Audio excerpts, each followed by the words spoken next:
Hello everybody, this is Earth Particle, aka Patrick, and today I am just doing a video on a few knives that I really like a lot. So here we go. Say hello to my mirror there. My camera's set up. How are y'all doing today? And yes, so we're going to be talking about these Custom Knife Factory Evos. We'll talk a little bit maybe about Riat and a couple other items, a couple other things, just whatever's on my mind pretty much. So I guess you could call this kind of like more of like a blog or something. So anybody who's interested, absolutely, that's great. Otherwise, we'll get out some knives. So all right, let's take a look. And I probably should think about setting the camera up on the other side actually. So if I put the camera here, that's probably gonna be better. Yeah, I'm cool with that. I get a knife out, right, and we want to talk about that knife. I guess if I do 45 to the mat, that's about dead on from here.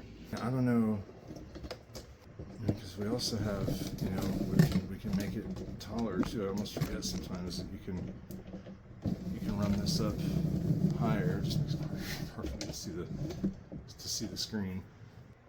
I mean, if you don't want to have to wrap your body around, you know what I mean. So, anyway, we got... Alright, we need to get out the knives that I wanted to talk about.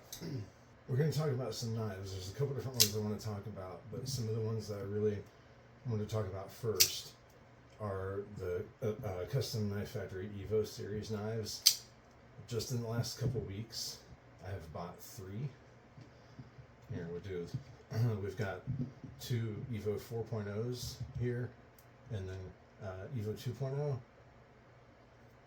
flip these over. I did manage to get Damascus clip for this guy and Zircuti clips for the other 2.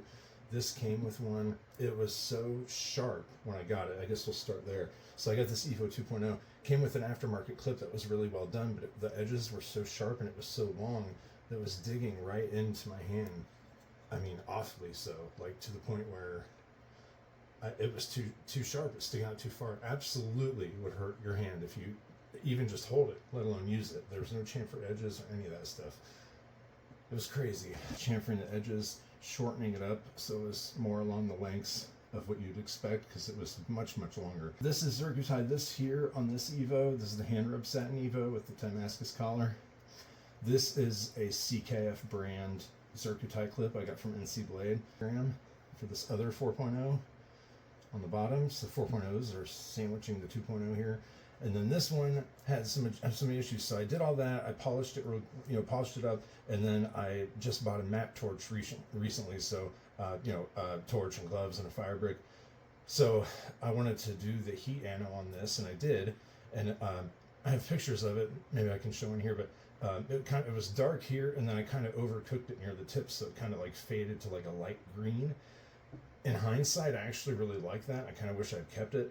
I ended up polishing. There's some fogginess, especially right here. I tried to fix that. I do think the ano turned out great, and you can see the edges are much more curved now. It's just so much. It's actually feels the way it should in hand now, without that digging in or anything, but just doesn't have the looks department quite there yet. So I'm going to have to strip this and polish it one more time and see if I can get that. It's just a couple spots. The rest of it turned out really good, but now I'm confident in my ability to heat anodize with the torch. But then here's the 4.0. That's a Johnny T clip from Instagram there, Johnny T. If you're watching this video, you might know who he is. You probably do.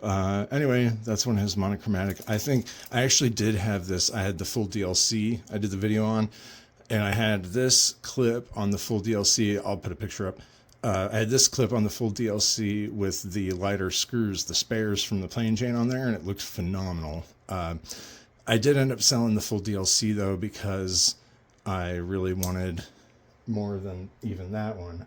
Is the 4.0. They had one, as far as I know, one came in stock at NC Blade with probably one of the more recent deliveries they had. I believe it was only one. And then here's the CKF clip also from NC Blade. These are like $88, which is a steal considering the Johnny T was like 150.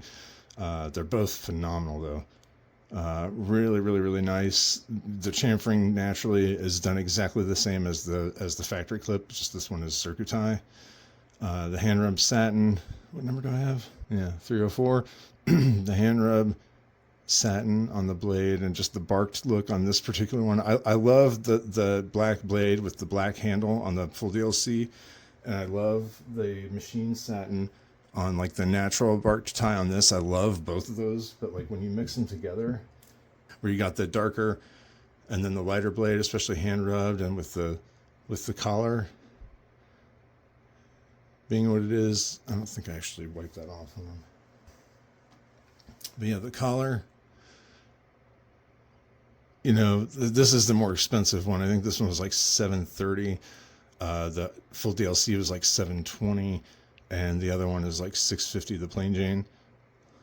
Anyway, so this is the one. Anyway, once I saw that, oh my gosh, that one I think is even smooth. The plain Jane I thought was already really smooth, but this one I think, oh my gosh. And this has no blade play, and it's still kind of falling shut like that. This one has like zero play. I had heard people had centering issues, but now that I've had 3 of these, I've had no centering issue on any of the 3 that I've had, and neither with the 2.0. They're all perfectly centered. So anyway, I ended up giving up the full DLC as much as I love that one, because, I mean, have you seen this thing? I was really loath to let it go, but I know it seems to be going to somebody who really wants it. I'm talking to a guy on Reddit, and he's really excited to get it, so I'm excited for him. He should get it in the mail here in the next couple days. And of course, I'm excited for me because now I've got, you know, I bought, this is the only one I bought new, and I bought the clip new, for both of these from NC Blade, just separate purchases. So this is, you know, I paid the most for, you know, with tax and everything for the clip and all that. It came out to like $880, I think $880 total. Worth it. This guy, I found used for same as new, $650, and then $150 for the clip. So, you know, got a little more into that one as well, about $8. My goodness gracious, the money I spent on these. This I thought was a screaming deal. So this is the carbon fiber. This is the Evo 2.0 carbon fiber scale, right? Barked tie, lock side, right? Natural tie, hardware, machine satin blade, blade with the, tumbled flat. Look at that swedge. And it's interesting, by the way, on these guys, I thought it was interesting, the swedge, well, here, we'll start with the 2.0, came first.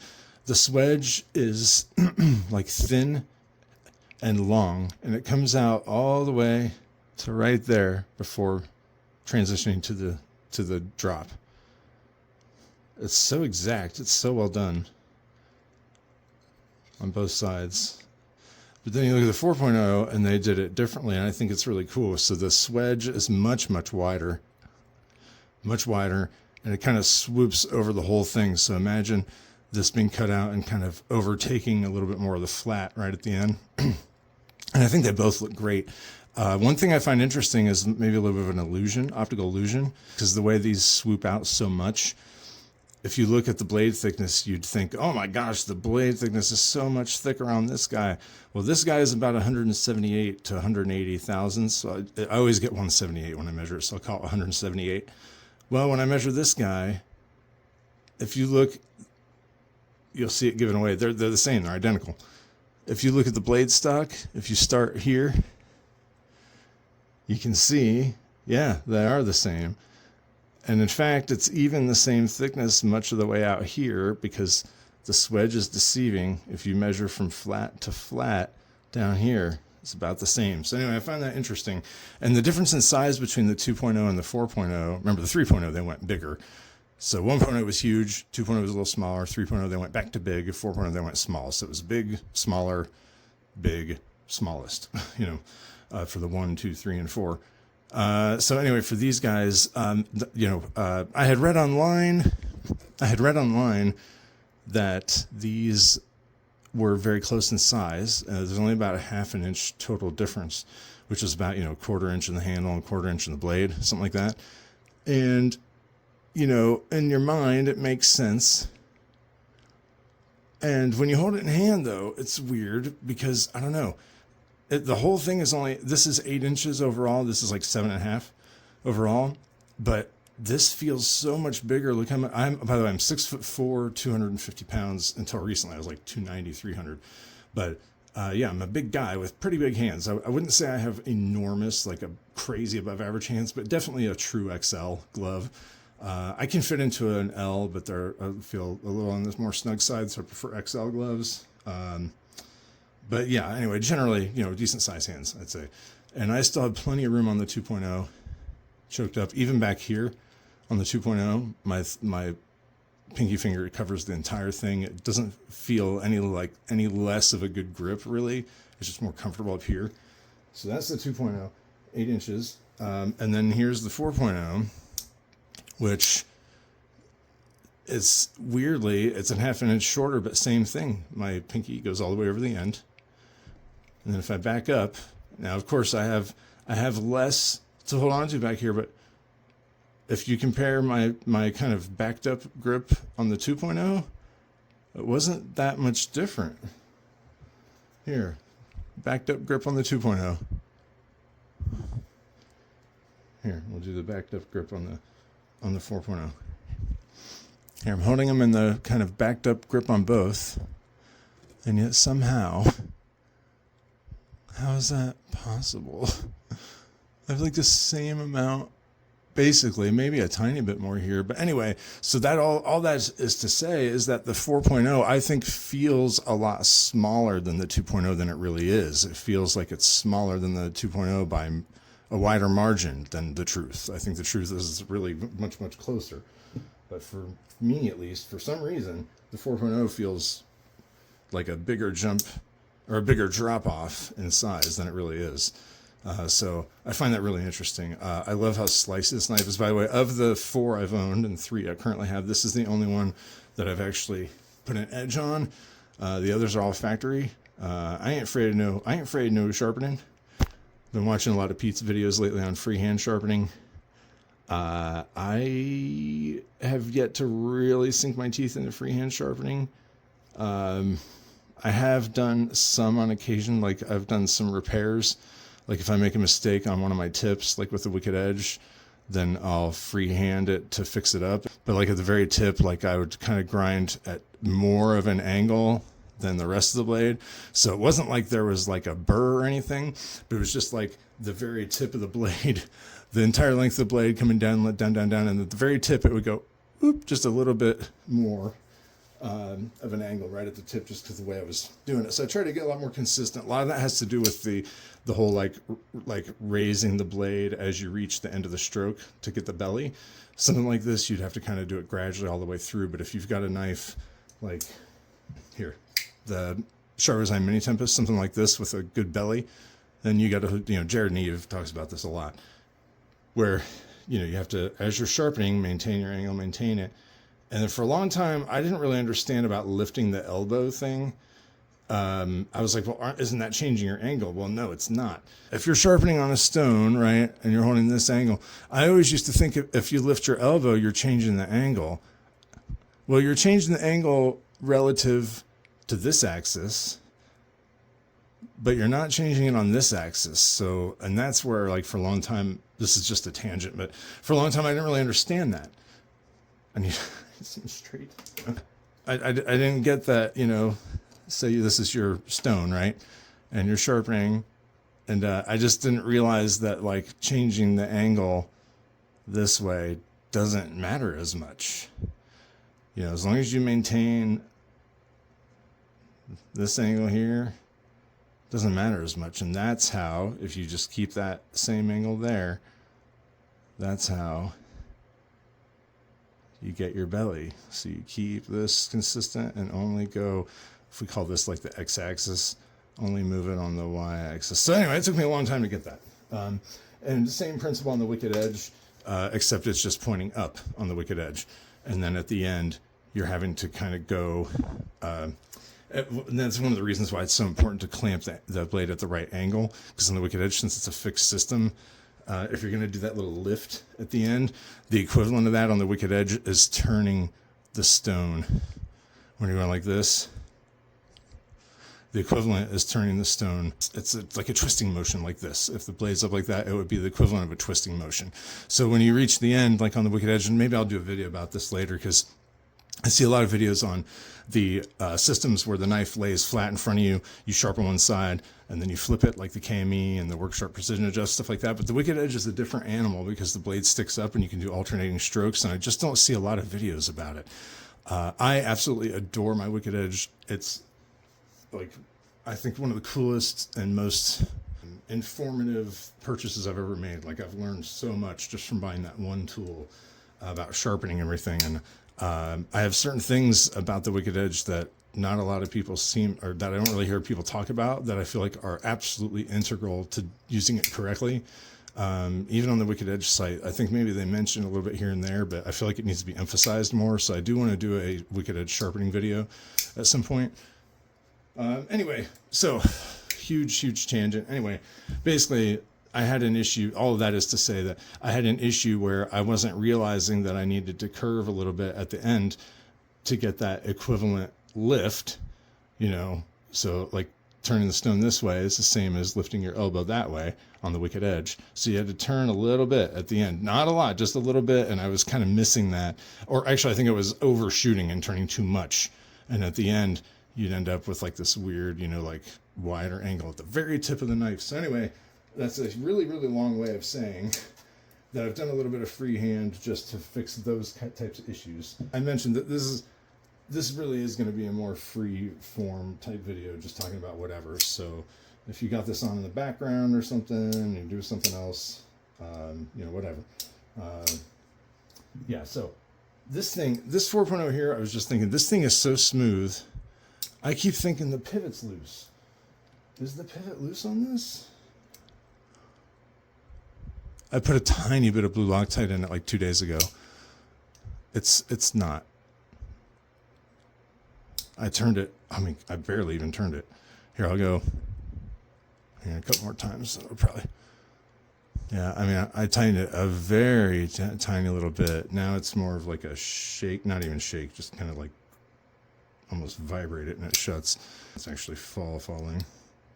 Yeah, with these, one thing I like about the 4.0 and even the 2.0 is that they are, like, you can really tune, like, they're so exact in their tolerance and stuff that you can pretty easily tune the action to where you want it. Like, it gives you a lot of leeway. You can see right there. You see how it was just falling shut a second ago? And I mean, dude, it's almost too difficult because it's, like, so exact. Like, you got to just really be on the lookout. See, like, this isn't falling shut like it was when I first picked up the screwdriver, but like I'm okay with that. Like I mean, I guess, I don't know, you still find yourself wanting to mess around with it.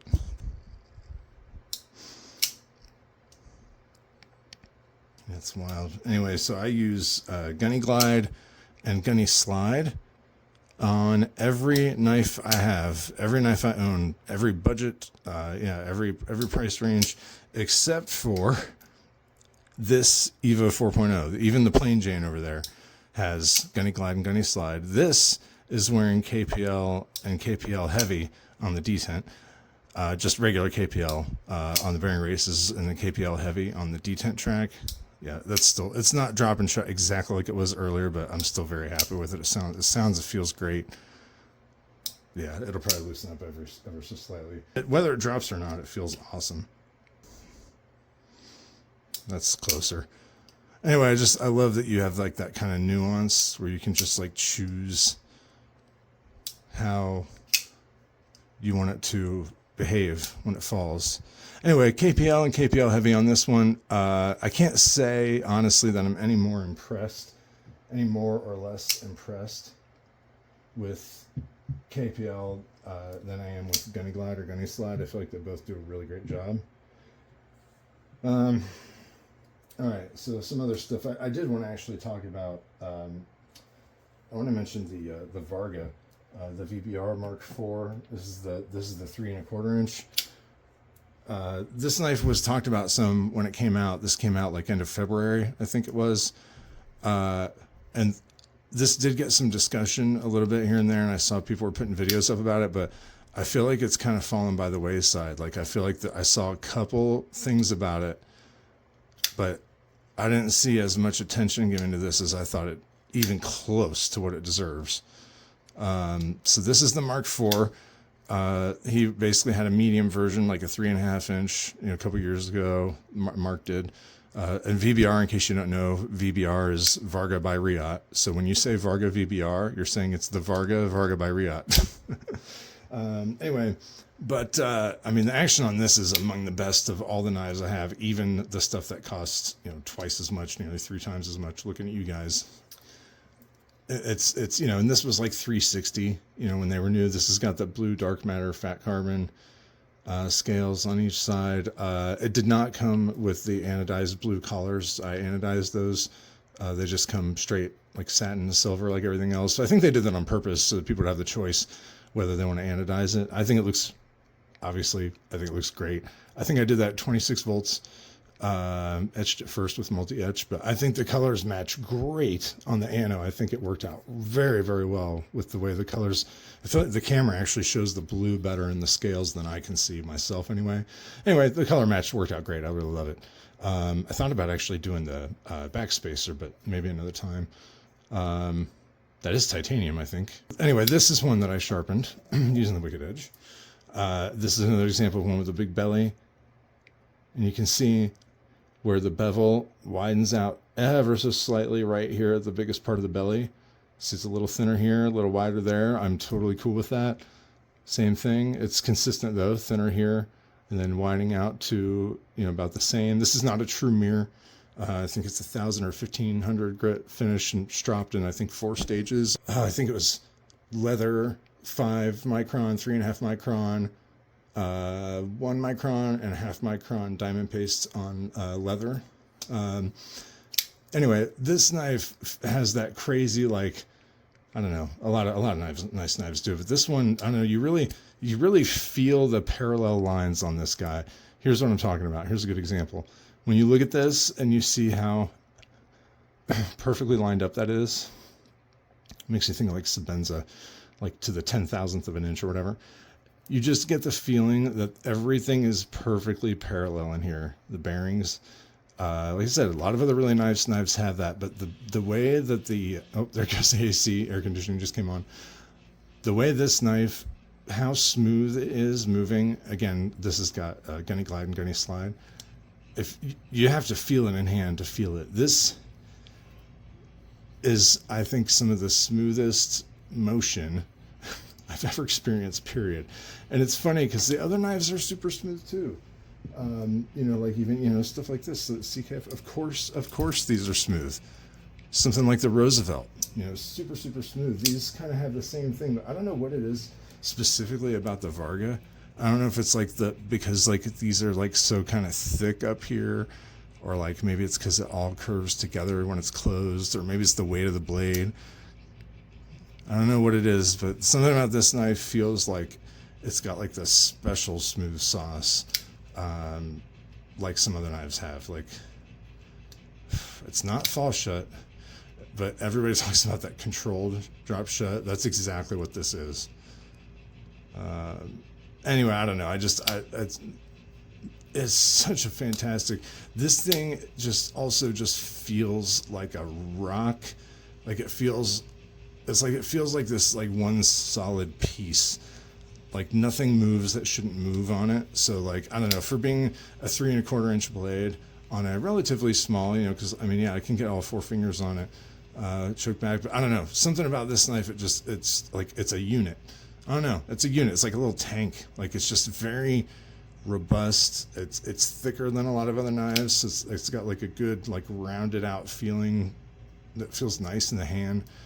I don't know. There's something special about the VBR. It's a special knife. Look at that nasty hollow grind. So even though it's kind of like on the thicker side, quote unquote, it's still got like this nasty hollow grind with still a strong tip at the end, so this could do some mean ass cutting. And in fact, I think when I last measured this behind that edge, okay, more than I thought, but still really good. Here, 14, are you kidding me? I think probably closer to 14, maybe 15. You know, like if these, but these are usually pretty accurate. Like, yeah, they seem to be good. So what? 14? We'll call it 14 thousandths, or if you want to be picky, we'll call it 15 thousandths. That's still extremely thin behind the edge. I should have measured it out at the tip. I guess I should have measured that thick. You know what? Let's do that. How thick is the tip? Just the tip. All right, here we go. We'll do like in the middle of like that area where it widens out. Whoa. No, that can't be right.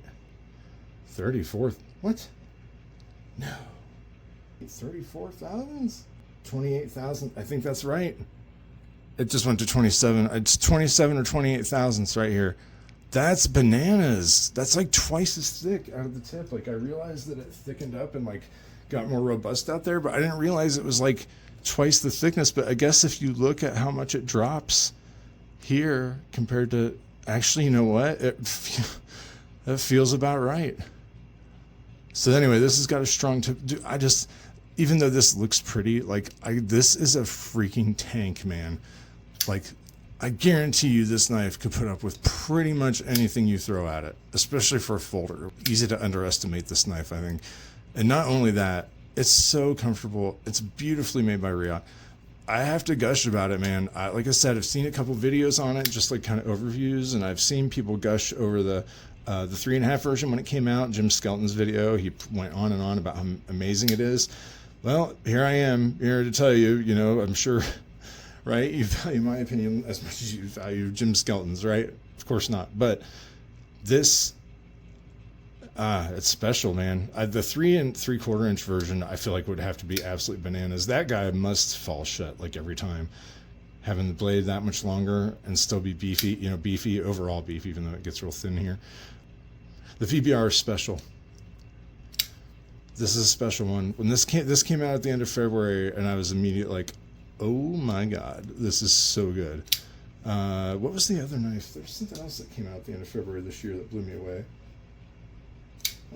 Oh, it was the Divo Stout version 2. I ended up selling mine, really sadly. I didn't really want to, but I was trying to afford these guys. It's their fault. Anyway, I had a Divo Stout version 2, the Van Axe blade one. I had the Arctic Storm fat carbon. If I can find a picture, I'll put a picture up. I mean, if you're watching the video, you probably know about this. The Arctic Storm with the two-tone blade and like the black PVD. That's so awesome. That knife was crazy smooth. That's the best tech. Did that work for Kevin and Colin? And the amount of stuff they include with their knives, like the cloth and like the really nice zipper pouch with like the gold zipper and the leather and stuff. That's like one of the nicest packages, you know, stickers and all that stuff. That's a knife that when I first saw it, I thought it looked really dumb. I thought it looked low effort. I don't know why that is. I just somehow got it in my head. It wasn't like something that somebody worked very hard on. It looked like a slapped together blade shape that just like, oh, maybe it's supposed to have a hole, so, and then we'll just put like a little swoop in the drop point and, you know, and then call it a day. And then, I don't know, just something about the way the blade shape, it just didn't speak to me. And I never thought it was going to be poorly made or anything, nothing like that. I just thought that the aesthetics wise and like that, which is so dumb looking back on it now, because I love like a Warncliffe or like a sheep's foot with like the straight blade, you know, no belly, like such a useful blade shape and stuff. Anyway, so eventually I found one on Reddit. I keep saying Reddit, it's a knife swap if you're familiar. It's r/knife_swap. Found a guy who had a good price on a V1 in my Carta, and I was like, you know, I'm gonna give that knife a shot. I am so glad I gave that knife a shot, dude. The Divo Stout is for real. Like, that knife is, first of all, I don't understand how it is as comfortable as it is in hand, especially the V2 has more contouring than the V1, but the V1 is, I guess, not boxy, but like boxier shape. It doesn't matter. Perfect ergos for somehow like that neutral handle shape, and like how you can choke up, like the way they did the choil on that. You know, just everything's knocked down so well. The way that I think they said QSP did that first one. Anyway, the blade, it was like a gentle hollow grind, nothing too aggressive, so like it still felt like it had some like beef to the edge, you know. And I did use it. I actually, like, I don't use there's many knives that I don't use at all really, or I'll carry and not use, but that one I did use a little bit. If I remember right. The V2 I didn't really, but They're both phenomenal, absolutely phenomenal knives. If you haven't had a Divo Stout, that's one that's worth getting, especially if you can get a good price on it, especially the V2. It's great for cutting. It's so smooth. Both versions are unbelievably smooth action, especially with skiffs. I mean, I don't know. Ask me about that. I'll talk about it later. I don't think action really improves all that much with skiffs. It's just mostly lateral support for the blade with more contact points on the. Anyway, it's the whole thing. Some knives, although I do think there are some occasions where the knife legitimately gets smoother action with skiffs. I think that does happen. I'm not saying it's never. I just don't think it's as much as people might think. I think it's more psychological than I think people realize in a lot of cases. Because I can tell you the bearings that they are making. I'm no expert on bearings, but you can tell in practice and when you look under magnification, the bearings that are coming with these knives from like Best Tech and Riot, and like, you know, whoever else, like the other like high end, you know, like Chinese or even American companies, like they're using clearly very high quality bearings. Like you can feel it in the knife. Like a good example that I got the White Mountain knives, large feldspar. They had these on sale with a coupon for like $100. These were like 180 or 200 when they came out new. This is the largest knife I have, even bigger than the Endura. I added the full choil in the front. I talked about this in I think the last video.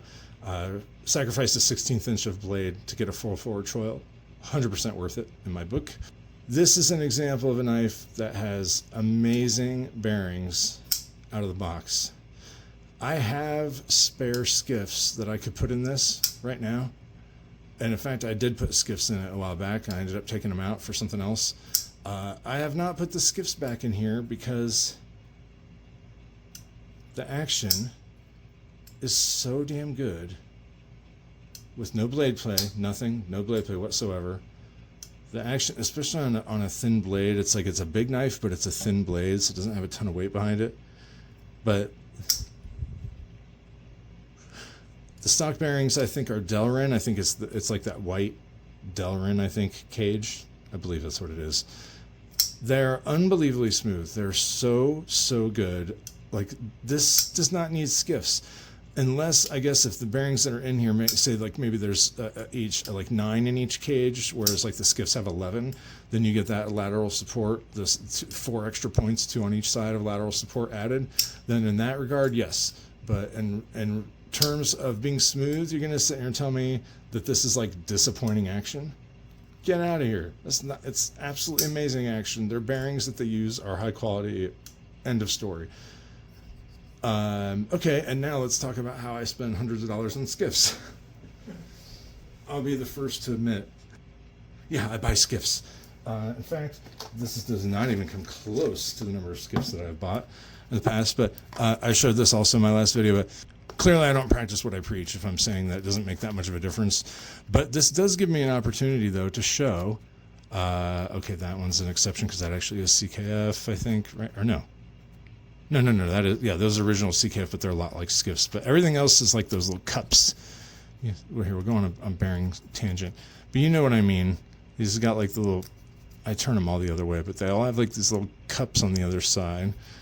I guess dirt can get stuck in and stuff. Anyway, all of these bearings in here that I've taken out to replace with skiffs, all of these are really, really high quality bearings.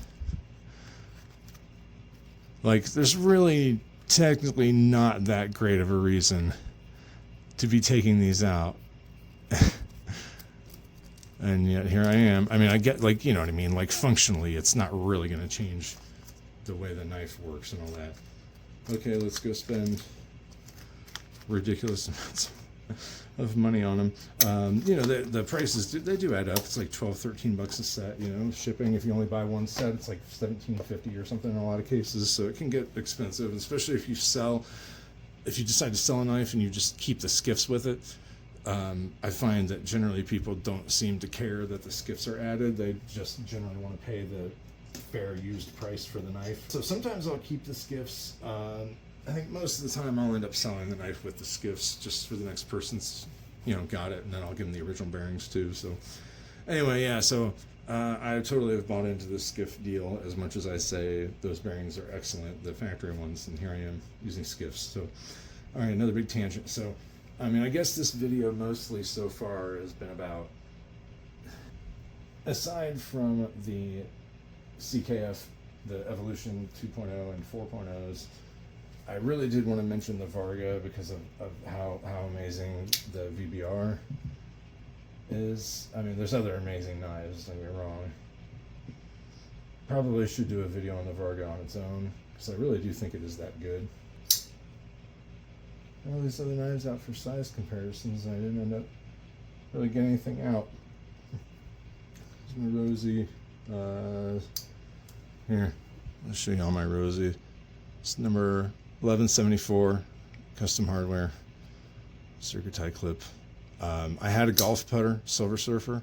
I had a radial frag with like the blue anno inside the frag lines. Ended up selling those and keeping, which is apparently the redheaded stepchild of the Roosevelt world, the unmilled, the boring, disgusting, absolutely heinous unmilled scales. It's a crime against humanity that they even make them with flat scales. If you go on Reddit, you will find stories of people vomiting on their friends after seeing that they have a flat, unmilled Roosevelt. I don't even know why they would make them. I mean, you'd think the company would have their own self-interest in mind, that they wouldn't want to make these just disgusting, smelly, flat scales. But if they're going to make them, somebody's got to buy them. And, I'm sure freaking glad I bought mine. I bought the other two after I bought this. The action out of the box on this one is perfect. It's snappier than the other two I had. In fact, the third one I bought new from Oz. The detent felt good, don't get me wrong, but it didn't have the resistance I'm used to on this. This won't come across on camera probably, but this fires like a damn rocket, the detent, but it's not a difficult detent. Can't talk today. About the double detent ball and how that makes for a snappy detent, not a super resistant detent. They're different. You want a detent that resists, but not so much that's really difficult to get out. Well, this has that. It takes not as much effort as you'd think, but it still just fires out. It's like a really unique feel. I haven't really had on anything else. One of the reasons why the Rosie is so good, and I don't know if you're one of those people who doesn't understand why they're as expensive as they are. If you haven't handled one, I think you would probably be able to tell right away. Anyway, I don't know, man. The flat, unmilled scales. If you are into Roosevelt's, man, I would say don't discount the unmilled scales, man. Especially like something like this with the dark wash, the way this is stone wash. This actually, listen, this has good grip. Hear the squeaky? I didn't wipe this off before I picked it up or anything. I've been handling it. This has good grip, and it feels great. And quite honestly, it freaking looks great. The dark tie really makes the hardware stand out just as well against this as any other clip against something shinier. But so anyway, there's another tangent for you. I think it's ridiculous. Like, you'll see people on the swap on Reddit who will make like a want to buy post for Roosevelt, and they'll say specifically like not unmilled or milled only or golf putter only. I don't know, man. You're missing out if you're. I sold both other milled Rosies I had because of the feel of the detent on this, and just,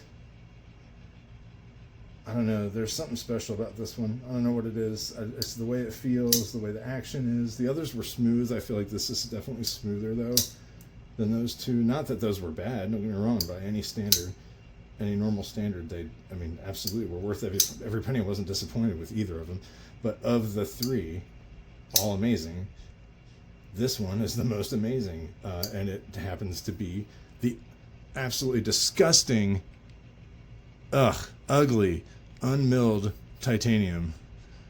I'm being facetious. This is freaking gorgeous. Just because it's unmilled doesn't mean it's ugly, y'all. It's so ridiculous. Anyway, I love the Rosie. But the Varga, I was going to do some size comparisons with the Varga. I guess I'll go back to the original Evo. If you hadn't seen the 4.0, I think I did some size comparisons in the last video, but I'm not sure. Anyway, the 4.0 and the bug out, I find it really interesting that the blade length is about equal. The handle length is almost equal. Usable blade length. Well, isn't that interesting? Look how much more blade length there is on the 4.0 than the bug out. How is that possible? That's wild that they can do that kind of stuff. Anyway, as much as I love the bug out, I just think it's amazing the kind of stuff they can do with these knives. Main reason I really want to make the video was on the CKFs, and I do find it really interesting that I think this really does feel a lot bigger in hand than the 4.0. It feels way bigger by way bigger of a margin than it really is. They're much closer in size than they seem. It just seems like this is huge compared to this, but it's really not. 2.0 is not that much bigger. Dude, these knives, they're special, man. There's something special about these. There's something special about the Rosie I have. I feel really fortunate to be in a position where I can actually afford to have these, because even just these three, a couple years ago, the 2.0s were selling for like $1,000 online. They're hard to find. Now you can get them. You know, I got this one with the Damascus clip. Admittedly, I had to work on it. I had to do some work to make it usable, but it did come with the original clip too, for $650. You know, whereas you would have paid like $1,000 in 2021 or something, 22, whenever it came out. So I love the carbon fiber. Oh, one other thing I want to mention before I go, I found really interesting. This 2.0 weighs 4.3 ounces. The 4.0, these weigh 4.6 ounces. So these weigh 1/3 of an ounce more than the larger 2.0 because of the carbon fiber scale. I think is probably the main difference. I guess the only other thing I mentioned is that the 2.0, the 1 and 2 and 3.0 were all M390. So this is M390 blade, but the 4.0 they switched to S90V on the standard versions, which is amazing. As much as I love M390, S90V is super cool too. I mean, dude, I love them both. Never gonna say no to either.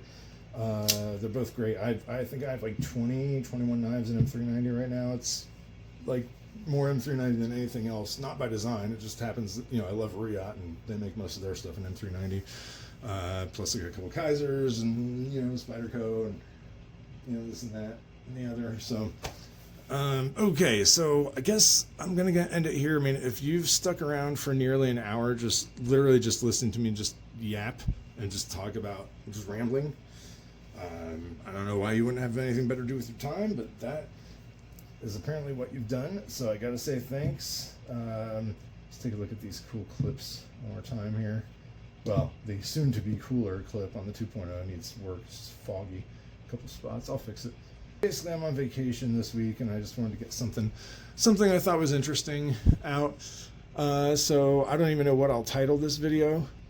Maybe just something generic, you know, just knife discussion, you know, part 1 or something, and maybe in a couple years I'll finally make part 2, part 3. You know, I don't know. But yeah, so anyway, I guess I'll take a thumbnail shot and get this uploaded. But if you did stick around, I really appreciate it.